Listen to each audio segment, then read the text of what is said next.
Hi there and welcome back to Meta Physiotherapy and Performance in association with Warwickshire Cricket Board, bringing you this S&C content so you can get yourself ready for that cricket season in April, May time. So from the general loading programme that we sort of sent out last week, you probably can tell that we used sort of minimal equipment so that you can sort of bring this into what equipment you've got available at home. Now you might have the all singing, all dancing home gym, barbells, sort of racks, dumbbells, fixed dumbbells, all that sort of jazz, or you might have nothing at all at home, and we're trying to bring this to you so that you can do it whether you've got all the equipment or whether you've got very little. Now, as you might have noticed last week, we used some fixed dumbbells, very similar to this one, okay? However, that doesn't mean to say that you can't do it if you don't have that. Now, there's all sorts of various bits of equipment that you can sort of change and supplement in to produce that load instead of using a fixed dumbbell to be able to do it. Sometimes we have to work within our means, don't we? And particularly when cricketers are on the road, we can't transport a gym with us. Yes, if we can sort of find a place where we can go and get some gym work done, that's great. But sometimes we have to do something called a minimal kit session.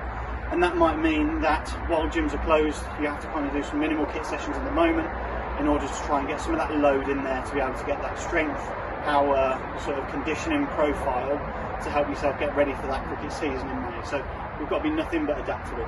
Okay, now strictly talking about equipment here today. So one of the cheaper alternatives, instead of using a fixed dumbbell, okay, one of the traditional ones is obviously the dumbbell where you can sort of spin on plates in order to upscale that load that you need, or sort of downscale it as you need to as well, with the sort of the clips on the end to be able to tighten it up as well.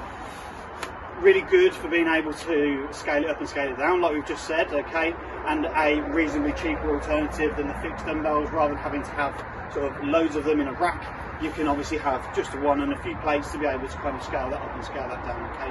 Just be careful that if you are doing any sort of goblet squats with it, you've got those nuts tightened up nice and tight, okay, or you're holding it in a different way so that they're not going to fall off when you're doing it, okay.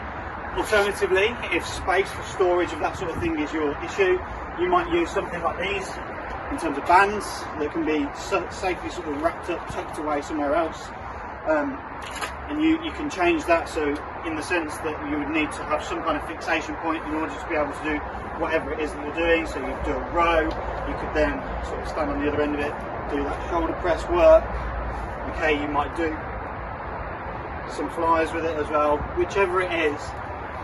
Just be careful that you're not going to sort of ping it off anywhere and sort of hit yourself with it at all, and just keep your eye on it as well, so whether it's ripping or anything like that as well, so that you've got that in place. That can also be a really useful piece of kit to take around with you to cricket games and stuff like that as well, so that you can get some S&C done, particularly if you've maybe had a bad day at the office and you might not have done as well as you'd have hoped, particularly if you're a batter. You might have got out early and you want to get some S&C done from that point of view, or maybe as a bowler you might have bowled a few less overs than what you wanted to do. You can get some S&C done while the batters are front up there and kind of getting their job done. You can get some stuff done in the meantime, like a minimal kit session like we just said. Alternatively, if kind of budget's your issue and you don't want to sort of buy bits of kit, okay, maybe you've got to be a little bit inventive with it. Now, another option is a rucksack, okay, so you might use a rucksack, you might chuck a load of books in there, or plastic bottles of water, nice and tightened up so that you've got them in there to be able to create some kind of load, so that you might hug it in order to create your goblet squats, okay. You could hold the top of the bag at the handle to be able to do your rows or shoulder presses, whatever it is, trying to get some of that load in there so that you've got your body in some good shape and it's used to doing some loaded work ready for the start of that cricket season. Because if you can get yourself prepped, you get yourself ahead of the game and you get yourself going ahead of what your competition are probably doing at the moment as well, okay. So get on it, get at it and get going. Alright, take care, keep yourself safe, keep yourselves well, and hopefully catch you soon. Alright.